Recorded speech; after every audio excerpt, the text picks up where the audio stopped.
पूरा देश इस बात की प्रतीक्षा कर रहा था, इस बात की आशंका से भरा हुआ था कि जैसे ही 5 राज्यों में विधानसभा चुनाव का अंतिम चरण मतदान का समाप्त होगा, वैसे ही पेट्रोलियम पदार्थों के दामों में वृद्धि हो जाएगी। लेकिन इस बार वो आशंका का स्वरूप थोड़ा बदल गया। 7 मार्च की रात में पेट्रोलियम पदार्थों में वृद्धि नहीं हुई, दामों में। वो वृद्धि आज हुई, कुछ दिन बाद। अब इसके पीछे कोई अर्थशास्त्रीय कारण हो सकता है, कोई राजनीतिक कारण भी हो सकता है। कई बार सरकारें परसेप्शन को लेकर बड़ी सजग रहती हैं और वो ये जताने की कोशिश करती हैं कि पेट्रोलियम पदार्थों के मूल्यों पर सरकार का कोई नियंत्रण नहीं है, अंकुश नहीं है। इसलिए चुनाव खत्म हो जाने के 10, 12, 15 दिन बाद ये मूल्य वृद्धि हुई, कुछ भी हो सकता है। और आज ही जो आपकी रसोई में जो सिलेंडर है एलपीजी का, वो भी 50 रुपया बढ़ गया पर सिलेंडर। ये बड़ी वृद्धि है पेट्रोल डीजल की भी। और पेट्रोल डीजल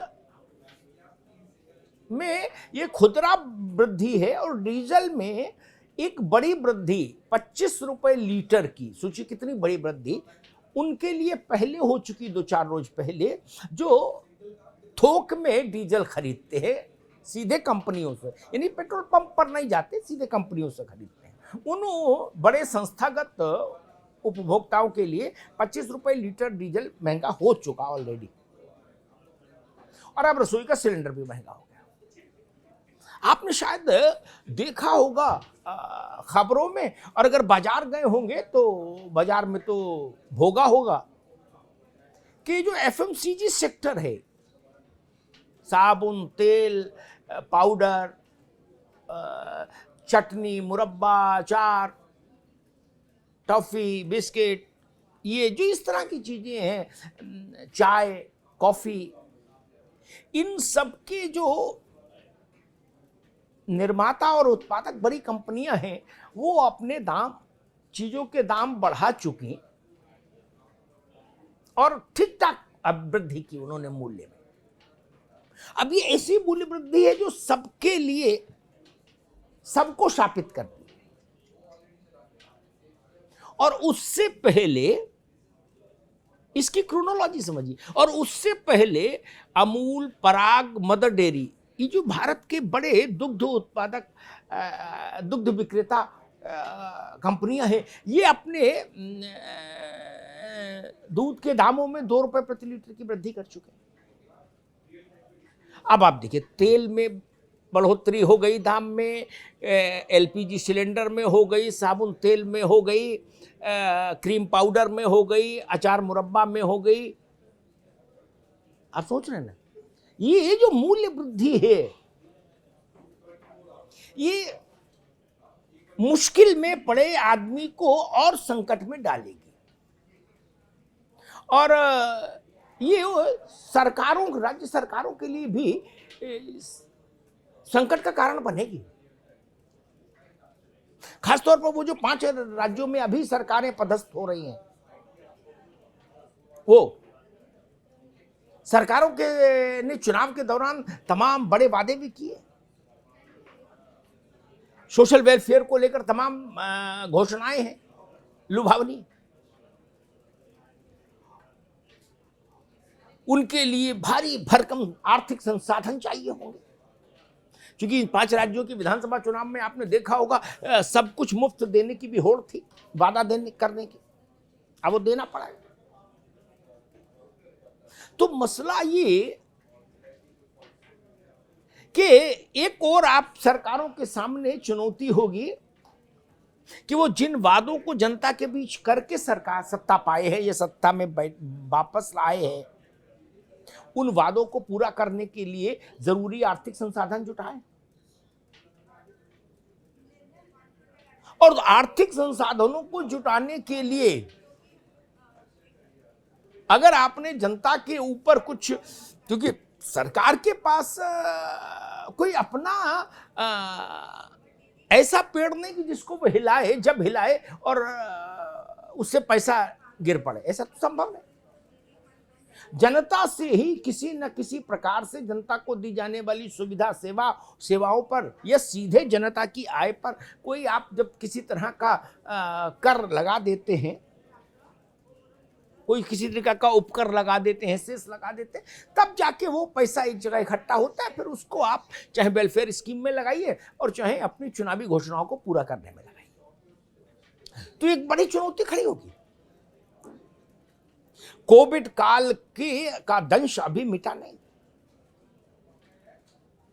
जो परिवार कोविड के चलते बुरी तरह प्रभावित हुए, जिनके यहां कमाने वाला चला गया, काल के गाल में समा गया, उन परिवारों के बारे में सोचिए। ये महंगाई उनको कहां ले जाके खड़ा कर देगी, उनको काट मार जाएगा, जड़मत हो जाएंगे। कोरोना ने जो चतुर्दिक संकट पैदा किए थे, उसमें बीमारी केवल एक संकट थी, दसियों किस्म के और दूसरे संकट थे।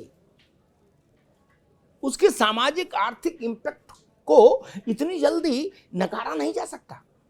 और उस परिस्थिति में जब देश खड़ा हो, जहां रोजगार के अवसर सीमित हो गए हों, जहां नौकरियां सीमित हो गई हों, तनख्वाहें कम हो गई हों बढ़ने की बजाय, बेरोजगारों की फौज बड़ी हो गई हो, उस परिस्थिति में महंगाई बहुत, मतलब आप सोचिए, त्रासद किस्म की स्थिति पैदा हो जाएगी। और पेट्रोल और डीजल की जो मूल्य वृद्धि है ना, ये धारावाहिक सिलसिला है। ये केवल ये नहीं कि आज हो गया, ये धारावाहिक चलेगा करीब 120-25 दिन, लगभग 120 दिन या 113 दिन, अगर मैं सही याद कर पा रहा हूं।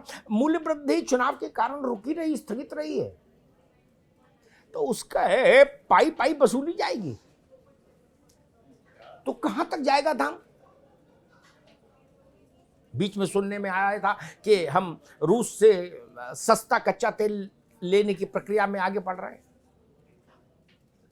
वो प्रक्रिया कहां तक पहुंची नहीं पहुंची तो भगवान जाने, लेकिन ये खबर जरूर आज सुबह आ गई कि डीजल और पेट्रोल महंगा।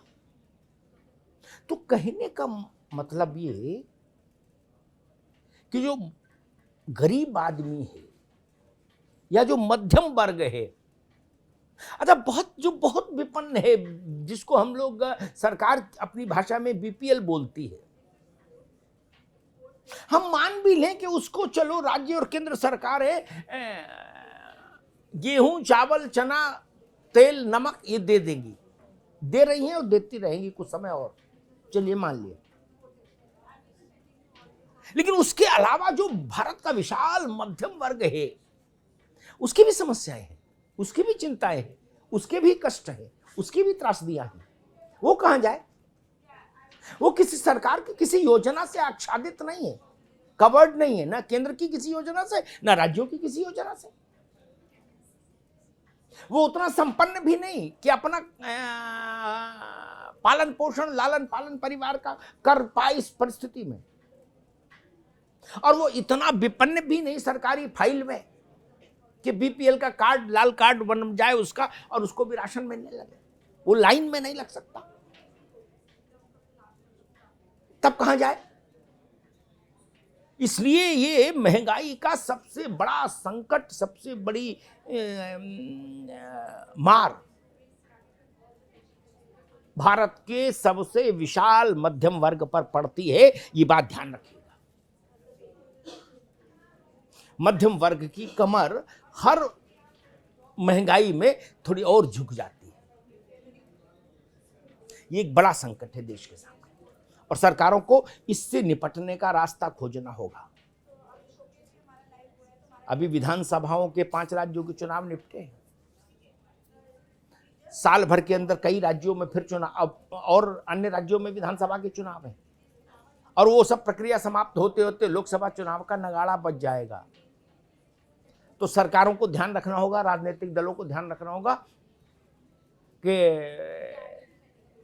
जनता को बार बार लोकसभा चुनाव तक कई बार जनादेश देने का इस राज्य या उस राज्य में अवसर मिलेगा, और अंत में 2024 में केंद्र के लिए जनादेश देने का अवसर मिलेगा। भारत की जनता अपना मन और